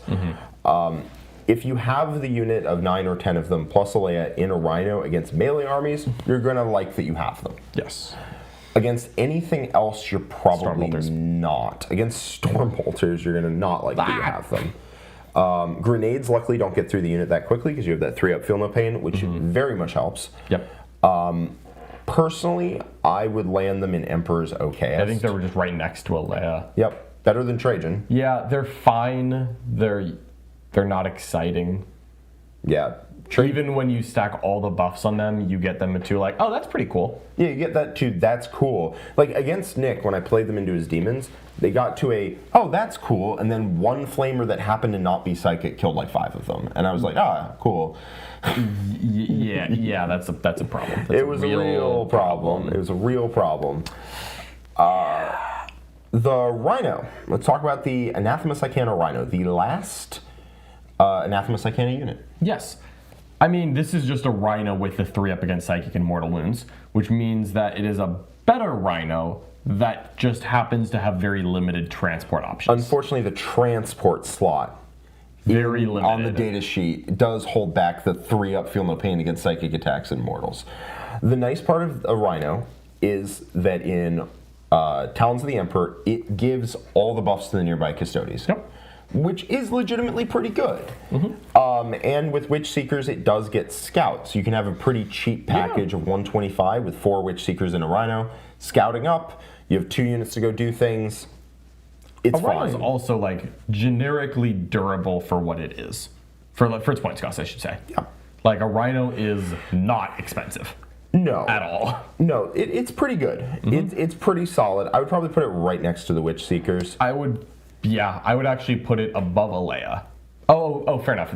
Okay, Emperor's Finest? Yeah, I guess. A Witch Seekers plus a Rhino in Talons is probably what you do. I tried getting fancy and including like Aleya plus Vigilators plus a Rhino to try to make Talons have a detachment rule. Yeah. You have 2 paths, I think. One is to include some cheap skirmishy, like 250 points of 2 units in 2 Rhinos. And it's not that great, but it turns on your detachment rule and it does score secondaries. Your other option is to pretend you don't have a detachment rule. Just take your normal prosecutors and then huddle up for the one turn that hopefully it matters, and then run from there. And I think both of those options are equal. Yeah. So I would put the Rhino up there. I think it's fine. pretty good with prosecutors or with Witch Seekers in it. It's just pretty solid. Okay. Let's eyeball that Land Raider, shall we? The Land Raider. So the Land Raider is the Venerable Land Raider. It is a regular Land Raider with las cannons, but it hits on 2s, but it doesn't have like oath or anything like that. And I also don't think it has a multi-melta because it's not a... No, the stock Land Raider doesn't get a multi-melta. It also has a twin heavy bolter, not a twin chain cannon, which is worse. Yeah, it's the Godhammer Land Raider. Yeah, I don't play a ton of the Godhammer. The Space Marine one doesn't get a assault cannon or a multi-melta either. It is just the stock Land Raider. So this thing I believe is Too much. 45. I have been unable to justify it. Because it holds it holds 6 models, right? Just of any type. It's 240, Okay. and the transport is 6 Adeptus Custodes infantry models. So I really acknowledge that it wouldn't like move the bar on the viability of this unit, but I wish they had let it, or 12 Sisters of Silence. Yeah. You know, if you could put the Vigilator squad inside, I don't know if that's enough to move the needle, but it would at least be more interesting. It'd be more interesting for sure. I don't think you'd ever do it, but like it'd be interesting. 4 las cannons are very swingy. Yeah, no rerolls on any part of this. It just is generically good profile with no rerolls. Yep. And we all know what can happen there. 4 wounds, 1 wound. Which is it going to be? I don't know. The Caladius, which we'll come to in a second, is like the Land Raider if it were cheaper and consistently did damage. Yeah, I mean, the Land Raider is underwhelming. It's not particularly good. The question is, does it land in Rotten Bananas? No, I don't think it's that bad. I think it lands in Fool. I think it's better than the Shield Captain. Yeah, the Shield Captain just sucks, man. Yeah, Screw this guy. Oh god, because you don't even put the enhancement on him. You put the enhancement on one of his 2 friends. But like, okay, in the Talons. Do you want me to say it again? In the Talons, I think having an amount of battle tactic control is better than none. I don't think it's good. I think it is significantly better than the rest of Rotten Bananas. Do you want me to say it again? I'll say it again. Go ahead. I think you legitimately take Wardens without a character before you take them with a Shield Captain. In Talons of the Emperor, I disagree with you. I don't even know. Specifically in Talons. All right, I'll make the case later for him to move down. Sure. We'll move him up for now. He sucks bad, though. Okay. Okay, we got Callum with a £5 super chat. Says, Talon's attach rule needs to protect the Sister of Silence, give them lone op and cover, and instead of +1 to hit, needs to be +1 attacks. Thoughts? +1 attacks would be pretty sick, actually. +1 attack would be very useful because there are other ways to get +1 to hit in a Sisters unit. Yeah. And also they don't need that. And I do agree that having Sisters of Silence near the front lines is a great way to not have Sisters of Silence and no detachment rule again. Yes.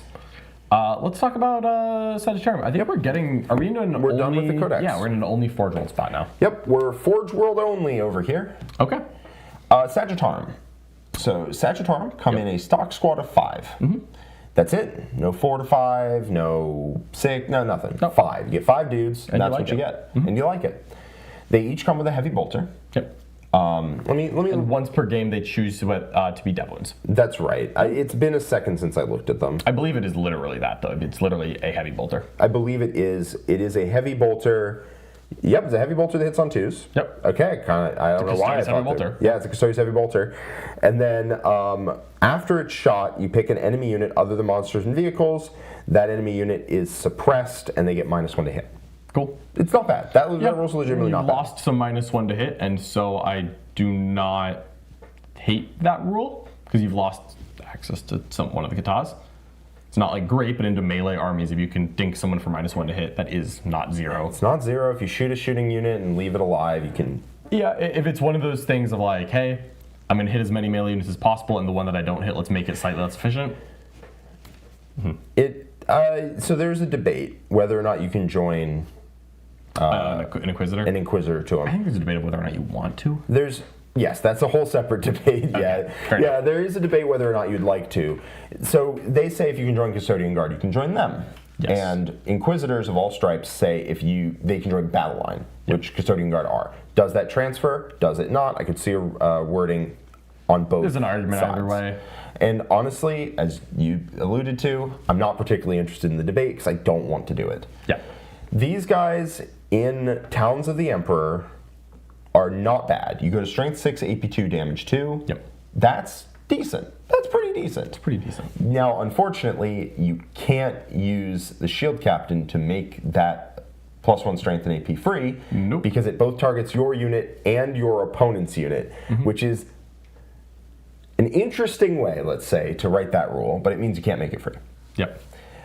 As is, I think these guys, let me bone up on their points cost. They're 225, so they're 45 points apiece.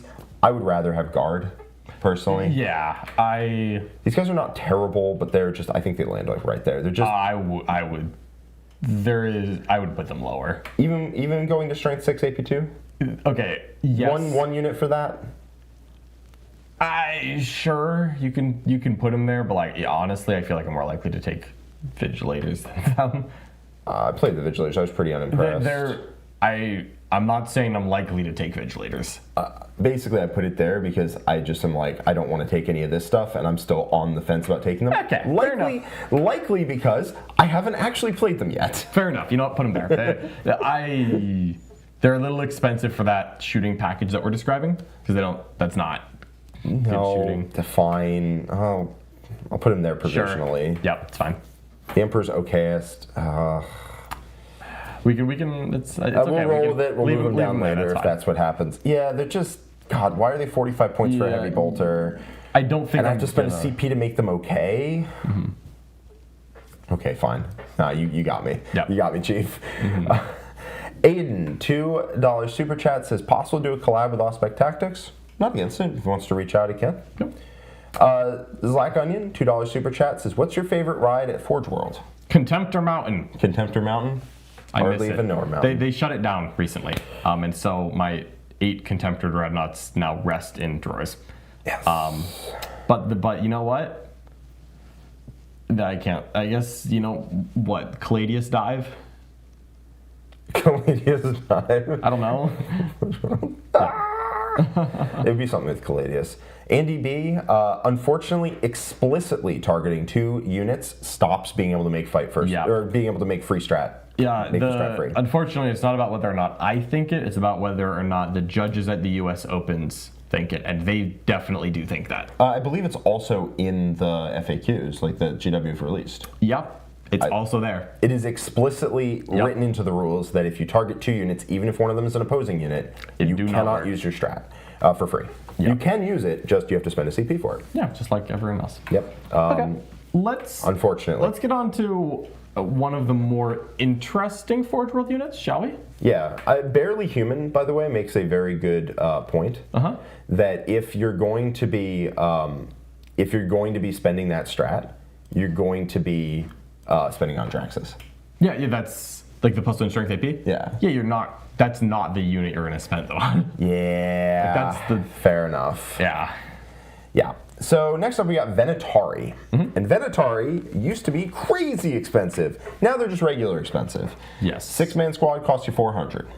3-man squad costs you 300. 200, sorry. They are pricey. They're pricey. There's 67 points and a third per model, which is too much for me. Yeah. I get they get to free strat. They have lance. They have lance base. You don't take the pistols and bucklers, you take the spears. I get they can free strat, rapid ingress. And I like that part a lot. That part's great. They need to come down. Yeah. I think the data sheet without an MFM is very solid. Because it does interesting things that you don't have access to in Custodes.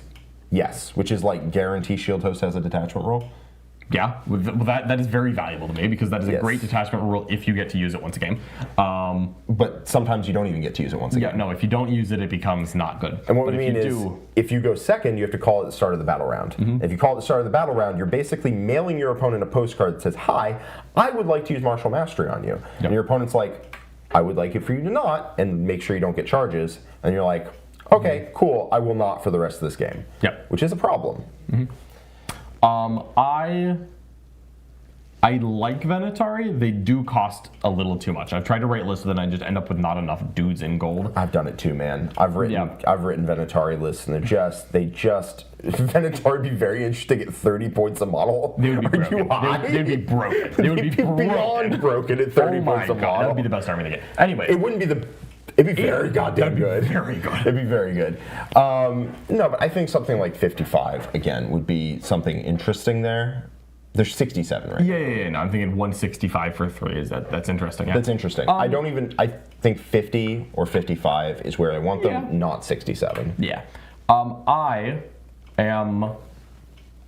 think that they just cost too much. They're not inherently bad. But here's the real thing. I'm much more likely to take Venetari than I am Sagitarum. No, that's fair. I think they end up in Emperor's Okayist. Yeah, I think it's a great data sheet that costs too much, and it's difficult to justify spending it right now, but at least it does something. Big T just dropped a tier. Yeah, I noticed. Yeah, no, screw that. Let's talk about possibly my favorite Custodes Forge World model. Okay, all right. Aquilon Terminators? Aquilon Terminators, So I just pulled them up. I believe their shtick is they reroll 1s to wound against the closest target. That sounds right. Yes, they reroll 1s to wound against close target. Cool. They do not reroll full wounds like the Allarus against a lot Does of that stuff. include combat? Ranged only. Okay. No, they're quite not good. Yeah. So you're the reason. Sorry, you please give the reason that you like them. I don't want to cite it. You told me ahead of time. I don't think that they're great. Right. But they are, every time you're looking at a Custodes infantry unit that vaguely shoots harder than a Warden, you got to look at the different buffs it can take. If you want to give them the Fun Flamers, which is a 6/1/1 ignores cover torrent weapon. Yep. I believe it's just 12 inches. Yeah, it is. Yep. But if you get that to strength 7 AP 2 damage 1, that is a very interesting breakpoint into a lot of things at the moment. Yeah, Twin Adrathic Destructor, if you take it from 6/2/3 to 7/3/3 with Twin Linked. Also interesting. Not terrible. The issue here is they are 70 points a model. They are also overcosted. They're deeply overcosted. Yes. And they are, in my mind, worse at shooting and significantly worse at combat than the Allarus. Yep, because they're better against non-vehicles than the Allarus, because they're just 8/2/2 instead of 7/2/2. But they don't have any inherent rerolls, and they're not going to get them against the right target. No. So they are... I don't think they are rotten bananas. I'm not telling you they're good. I'm not saying it's the best thing you could give +1 strength and AP to. And that means it's not going to get it because it's not the best thing you could give it to and only one thing gets it. I am more likely to consider them than the other options. Their models are sick. The models are sick. That's nice. Yep. I am willing to put them there.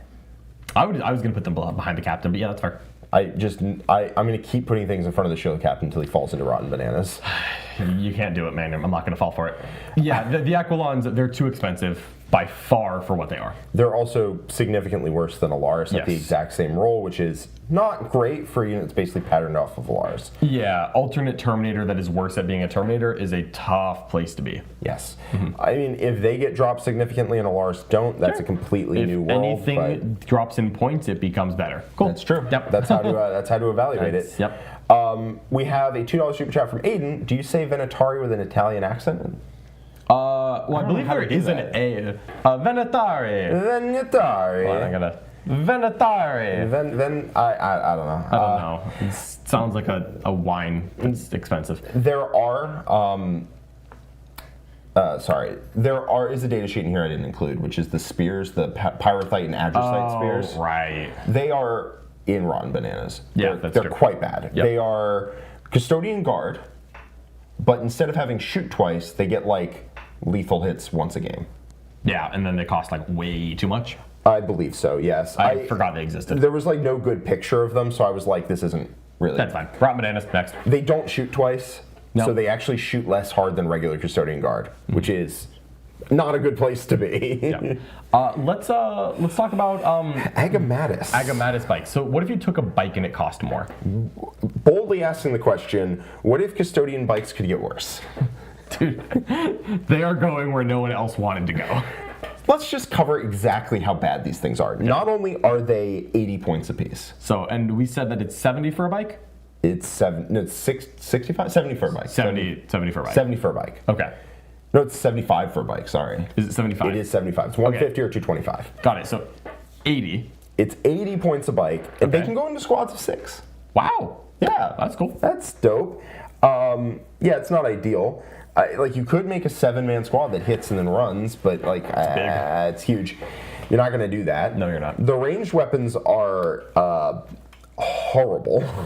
Yes, they have 3 new range weapons, which are all worse than the bike. Somehow. I think you could argue the Twin Las Pulsar is better, but not 5 points better. And not requiring me to take a 3-man unit better. The Twin Las Pulsar is 912 twin linked 2 shots. AP1 just Murders it, just kills rocks it. me to my core. I love how you can take a weapon that has 6-inch less range, 2 less points of strength than a rocket, but costs you 5 more points. Oh my god. Yeah, Graphic. I don't know who this thing devastates, but it's not me. Okay, oh no. Yeah. And correct me if I'm wrong, the melee is identical, the defense is identical, and the rules are identical. Correct. I believe that where some Forge World datasheets got the a worse type of rule than their codex equivalent, this one got the same one as its truly terrible codex. No, hold on. It does actually have different rules. Yeah? This might actually make it better than Bike's. Once per battle in your shooting phase, after this unit has shot, never mind. If it's not within engage range of 1 or more enemy units, it can make a normal move of up to 6. If it does, can't declare a charge. So it's a once per game 6-inch fire and fade. They found... Can they still fly advance 6? Yes. Thank God. Yes, so they can fly to advance 6 and still Not shoot? But None of they these also weapons don't do the mortals now. Yeah, I know, but So none they of can these fly things are to- assault. None of these things are assault. Okay. So they can fly to advance 6 and do literally nothing. Ow. Or they can shoot and fade once a game. Once a game. With these guns? Come on. All right, now they are worse. They're worse. They're worse. They're worse. Oh my god. It is actually an achievement to write 3 guns that are worse than the guns that the bikes come with. And if you did it randomly, you'd come up with better rules. Next. Right. Next. God, that's painful. Next. I don't want to play Agamatus Bikes. I think they No, look let's worse talk than about regular. Achilles Dreadnoughts, which are better. Yeah, let's do that. Let's talk about Achilles. Yep. Okay. The Achilles Spear Knot was my favorite Dreadnought in 9th edition. It is still has some redeeming qualities. That's what we're looking at, Yeah. right? Like, we're looking for redeeming qualities. We're not looking for cracks the world open. It does move 6. It is a Dreadnought. And It is a little slow for what it could be. yeah, only one of these data sheets coming up is going in gold standard. Let me put it that way. Yeah. But we're looking for things that can do stuff. Yep. The Dreadnought, the Spear does hit hard. It does hit. It's Reasonably strength hard, a yeah. lot, 5 attacks. It's 12 to D6 plus 1 lance. Yes. If you got that thing in the right turn of Shield Host, that would connect. Yes, but so does literally everything. Yeah, that's true.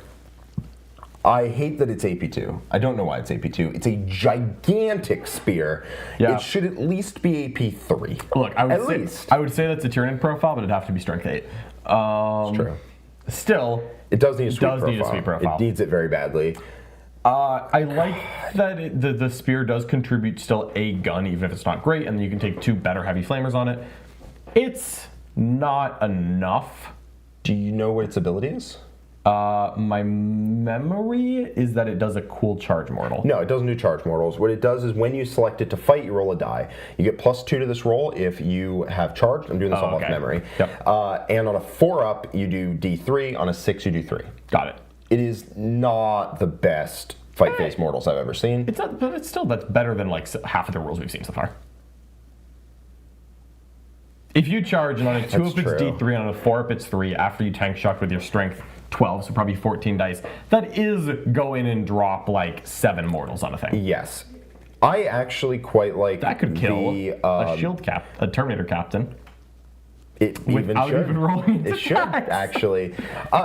When you charge, it does a reasonable amount of mortals if you're willing to spend a CP, which I personally am. Yep. I like the Twin Adrathic Destructors, just have 3 shots, Yep. 2 of which are medium strength but reroll wounds, 1 of which is high strength-ish, and they're all damage 3, which is good into like elite infantry. Also good.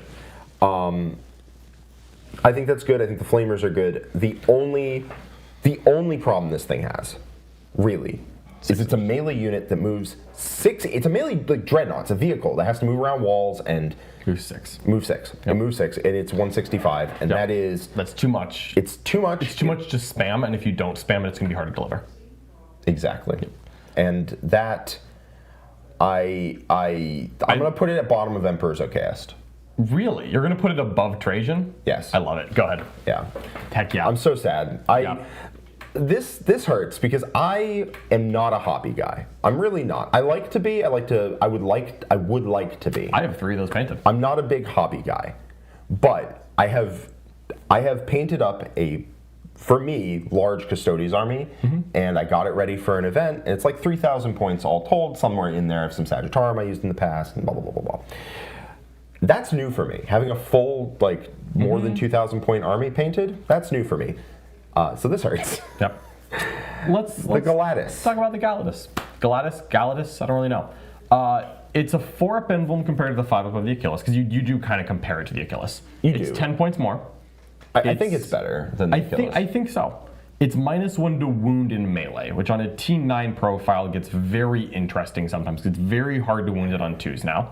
It is. And a lot of things that would wound it on 3s will now wound it on 4s. And that's the point where wounding on 4s into a 4-up emblem is like, oh, that's swingy. That doesn't have to do what you think it's going to do. No, I like the Galatus into melee armies a lot. And its attacks are actually quite decent. If you wouldn't mind reminding me the profile. 8 attacks at strength 8, AP2, damage 3. Yep. 8 attacks is nice. 8 attacks is nice. And if you, this applies to everything, but if you connect on your turn of martial mastery, it is going to sting. Yeah, I like it, but sad to say, it's only 10 points more. I do like it better than the Achilles, even though I love the Achilles model-wise, because I love Dreadnought with a spear. Like, are you kidding me? I'm willing to put it, like, there. Yeah, I think so.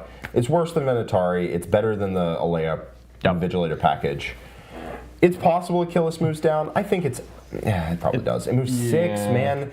All they needed to do was, they would have an interesting suite of units if they made them move 8, or realistically, I think 9's fine. I think 9 would be fine. They'd have an interesting suite of units. Yep. And moving 6 is just absolutely cripples anything these things try to do. Yeah. All right, the Telemon. The Telemon. This guy does move 8. The Telemon, I love the model. Yes. Actually, I have stated things incorrectly. This is my favorite Forge World Custodian model. The Telemon is sick. Sick business. Yeah, however, he's a big, thick boy. He is a very durable dreadnought whose damage falls well short. His rule is -1 damage. He's T10, 12 wounds, 2 up armor, 4 up emblem. Well, 2 up armor, 4 up emblem. Redemptors have a 2 up armor. Oh, 4 up emblem. Yeah. Yeah. 4 up emblem. But no armor contempt. No armor contempt. You can. Let me make sure it's not a 5-up. I was fairly confident it's a 4-up, but yeah, double check. I don't know. His combat is, I think, very 4-up. similar to a Redemptor, which is just like weapon skill 2. It's identical, but weapon skill 2. Which is 12, 2, 3. And you get sustained. Actually, I think the Redemptor might be strength 10.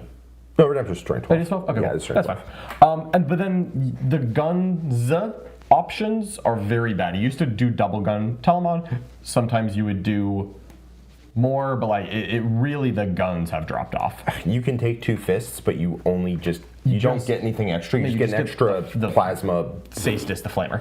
You get an extra twin plasma projector, which is Just D3 shots, right? it's not great. It's D3 shots at 7-2-1 twin linked torrent. Yeah, doesn't ignore cover. It's cool, but like I would rather have the gun. You'd rather than have that. another gun. It's just not If interesting. it gave it like an extra attack and twin linked, if you had 2 fists, I'd like it a lot more. Yep. But like Yeah, there's no benefit to 2 melee weapons, which is a real problem. the Iliastus Accelerator Colverin is just not a good gun. The Arachnus Storm Cannon is just not a good gun. Yep. The Spiculous Bolt Launcher, which you have to take, is just not a good gun. Let's just be real here. It is somewhere on the lower end of Fool's Gold. I think it's worse than Land Raider.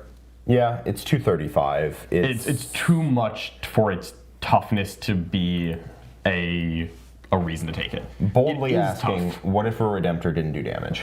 Yeah, it's sometimes tougher than a Redemptor, not always. It costs too much. It needs to be like sub 200. Mm-hmm. Oh yeah. Then we'll look again. Big time, yeah. I like that it has defense. I'm not willing to pay those points for that defense. Its defense is not so. Like if it was T12, Even Just shoot, it's T11. gigantic. It's huge, yeah. It used was to be toughness even 8. T11. Yeah, no, for sure, but no. All right, we have a couple more data sheets some that aren't Grav-tanks, great which I before do we love. get to one that I'm going to gush about. So, Absolutely. The Pallas is, it's complicated. Let's get some opinions, because I've gone back and forth personally. Yeah, it is I'll read toughness 9 with 8 wounds and a 2-up save, 5-up invuln. It moves, I believe, 14, might move 12. It moves 12. Oh, it moves 12 because the Caladius moves 10 now. It moves is 8 shots at 5/1/1 devastating wounds twin linked. Yep. Hitting on 2s. And I forget its rule. Its rule is like, Oh, it's you have it up? +1 to wound against enemies that are below half strength. oh, that's not a great thing to have on a Yeah. thing that's just fishing for 6s when it shoots you. Yeah, because it's just a twin-linked 8-shot dev wound gun, which is cool. It's damage 1. It's something. It's basically a smite every time it shoots. It's 120, right, if I remember correctly? Yeah, the points are too much. The points are too much. I like a T9 8 wound 2-up armor save vehicle. That is relatively durable for a small little thing skittering around, but at 120? It needs to be 6 shots damage 2. It needs to not be 120. It needs to not be 120. Really. I can get behind 8 twin link dev wound shots. That is like 2 or 3 damage to anything it shoots at. And if it shoots at chaff where the actual wound roll matters, then it kills Guttle. Listen, I really, really want the Pallas to be decent, but at 120, it's bananas. This thing needs to be like 90. This thing needs to be like 90, 85. 95. It doesn't do it never wins a fight by itself. No. Because it'll never kill anything by itself. No. Which is not ideal. Yeah. Like a wolf pack of them running around the battlefield just doing like 9-10 dev wounds to something is like fine, but not at 360. Yeah, just put that. I think it's worse than the Telemon. Yeah. I think it's worse than the Shield Captain. No. Jack, The no. Shield Captain sucks, man. Come on. There is a reason to take a Shield Captain. It is not a great one, but it is not. There is no reason to take a Pallas. Literally, At their points cost, yes. Yeah. I see an opportunity for dramatic expansion or whatever. Yeah, and if the Shield Captain gets cheap too, you would take him. I just want to take the Pallas, and the Shield do. Captain makes me hurt to look at him. I know, but we both know you are closer to taking a Shield Captain than a Pallas. That's a fact. It's a fact. It's not even particularly close. It's not like Just because I want we're doing the Castellan's Shield. mark. Yeah, we're doing the Shield Captain dirty. He's not good, so maybe he deserves it. But like, come on. All right. I want the Pallas to be good so bad, I'm going to leave it out of Rotten Bananas. Fair enough. Yeah. Speaking of raw bananas. Okay, let's be real honest. Yeah, that's like, come on. There. Yeah, fine with me. Okay, because the Pallas is better than these two I agree. pieces of trash. All right, so we've got the Coronus Grav-carrier. Another thing. No. Please, let me describe it to you. Please do.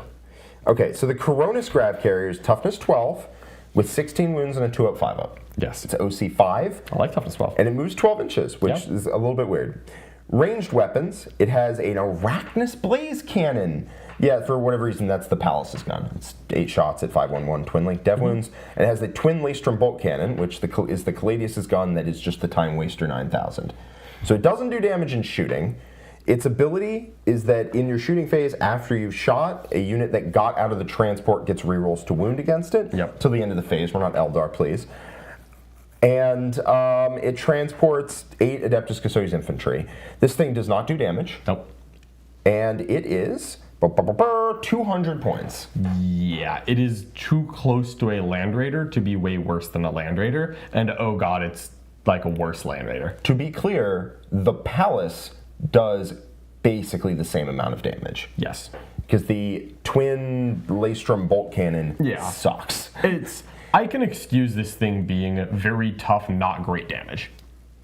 It just not for 200. Not for 200. Just not. It's very simply, it's just not 200. It's the worst unit in the book, I think. It is sure. my pick for why. Just like why. Yeah, why because is this if a you thing? jump out and get reroll wounds with theoretically Sagitarum, No, you can do Allarus. yeah, But they already have reroll They wounds, reroll sorry. wounds against some things. There's nothing. I struggle to think why you even take this thing in the first place. I cannot at all. Like, it has a suite of rules that other armies Don't take. might want, but it's 200 points, and it transports things that are 250 points. What are we doing? I would just take 2 of the unit I was going to get out to reroll wounds with. Yeah. Whatever that is, I would just take 2 of that. And the funniest thing about this and the Caladius is the twin lace bolt cannon is twin, lost half of its shots, so you'd think it would get twin linked. No. But it's not. It's just not twin linked. That's okay. That's okay. Let's get to the positive things. Caladius! Oh my god, imagine Caladius being bad in an edition. I couldn't. They've been good since 8th at the very least. I think my Caladius tanks are probably the best investment I've ever made, other than a Flyrant I bought in 5th edition. Like, just edition to edition to edition. They've just been good. They've just been good. I bought them in 8th.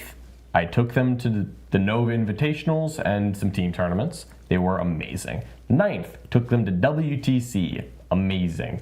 10th, you took them to Europe for a team tournament. They're also going to another team tournament. Like, the Caladius is just solid. Like, put it where it belongs. It's in gold standard. Sure, I would have put it below the Blade Champion, but that's fine. Yeah, ultimately that's gold standard is all there. It's all up there. Yeah, that doesn't matter. They're great.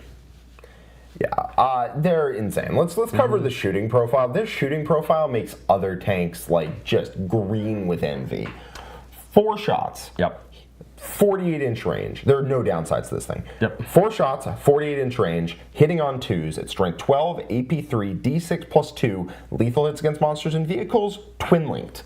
This thing consistently puts wounds on enemy vehicles. Yes. And if they fail saves, boy, do they die. It's just take several AP3 saves at D6 plus 2. It's not always going to be 4. Sometimes it is. Sometimes it's 3. Very occasionally it's 2. But it's always take several AP3 D6 plus 2 saves. Every time a Caladius activates, tanks are in serious danger. Yep. Like, it's not unreasonable for a Caladius to activate and a tank to die. Yep. It's just how life can go. Yeah, just like killing a Rhino is just like a thing that happens on Tuesdays. It's not unlucky. Nope. It just, you shoot it, it dies. Like, Yeah, it might not. It might not. If you catch it without cover, it almost certainly does. Yeah. Yeah. Caladius are nuts, but that's not where things end. They're also just a little too high on a bunch of stats for people to deal with. Toughness 11 with a 2-up save is really frustrating for some armies to deal with. 14 wounds. 14 wounds, a 2-up, 5-up? Yeah, it's that awkward thing where it's like debatably tougher than a Telemon. Oh, it's not even debatably tougher because it operates at a different range. Yeah. I'm just talking like just as a stat line. It's debatably tougher because it's +1 toughness, -1 invuln, +2 wounds, not -1 damage. Yeah. Sometimes it's tougher, sometimes it's not. It's also further back. It's also further back. But this thing just wins shootouts. Yeah. That's what it does. It can prompt an attack where you move up and it takes a punch and then shoots back. Yep. It just wins shootouts. It's great. And it's I love a this great thing. data sheet on its own that doesn't require any buffs to operate. It does not Nope. take any, it doesn't need any stratagems. Most of the stratagems don't really affect it. They'll go somewhere else anyways. It is a good data sheet that does not require the detachment rule, the stratagem, or the enhancement of any of these detachments, which means you can easily justify putting it in any of them. In literally any list. Because Custodians really want a firing platform or 2 to give their infantry and dreadnoughts and whatever room to start moving around the table how they want. Yep. If you don't have that, people get to interact with you unfavorably. Don't like that.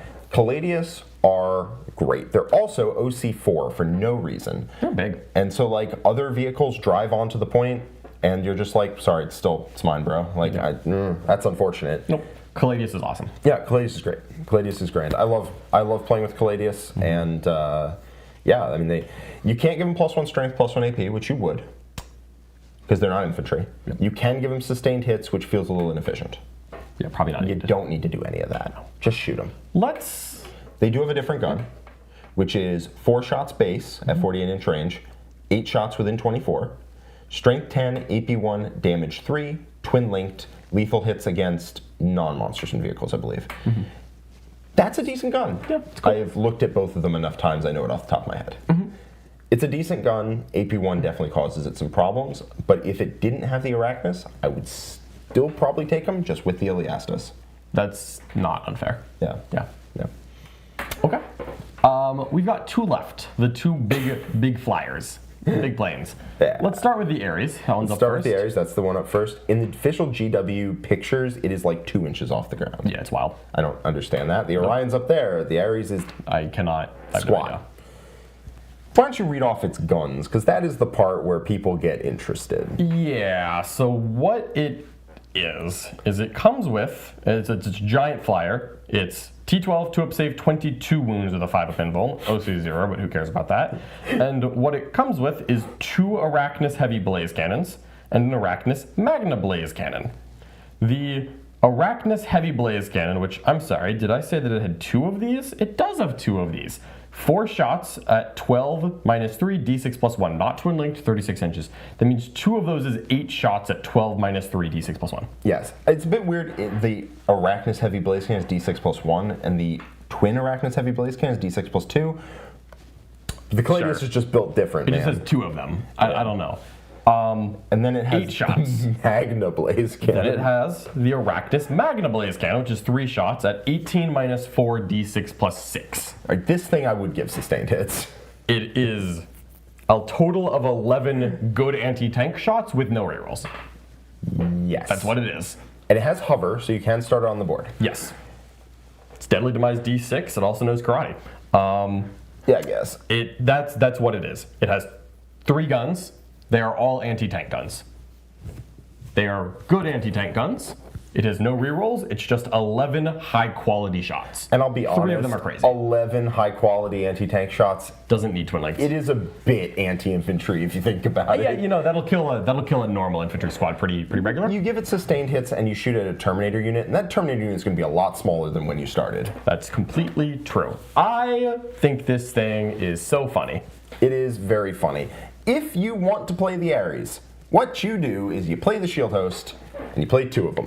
Because your restraint is already out the window. This thing's 580, right? I don't know if I'd do 2, but you know what? Fair enough. Get crazy, right? Get crazy with it. Loco. You get the Castellan's mark that lets you redeploy both of them. So if you go first or second, you're always getting shots. Yeah. And then you give them sustained hits, whichever one is shooting the hardest. Yep. And you blow your opponent up, hopefully. It does hit very hard, and if your opponent can't interact with it credibly, they are going to have such a bad day.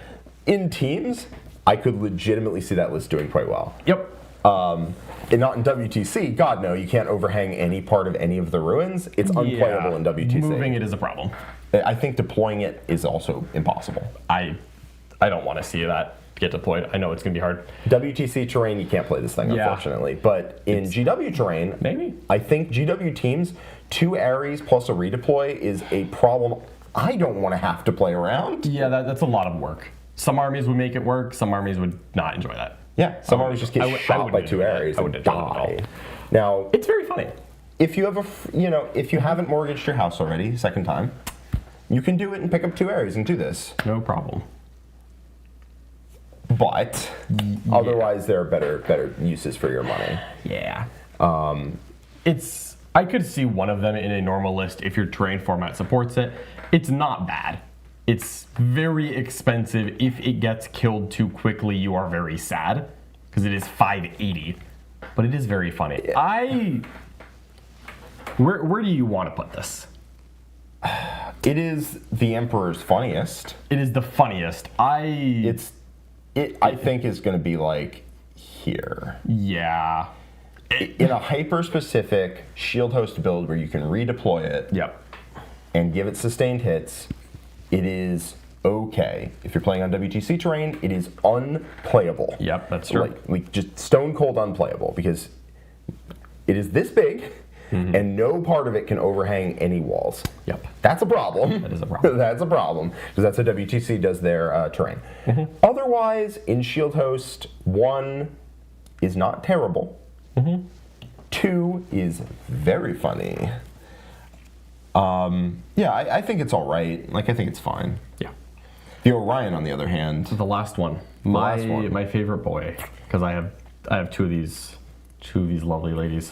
when we talked about it yesterday, you definitely thought these things were sub 500 points, and I was like, they are 690, my brother. It's been a while, okay? Yeah, they're the funny number for sure. I haven't run an Orion in a while. Still have her, but no.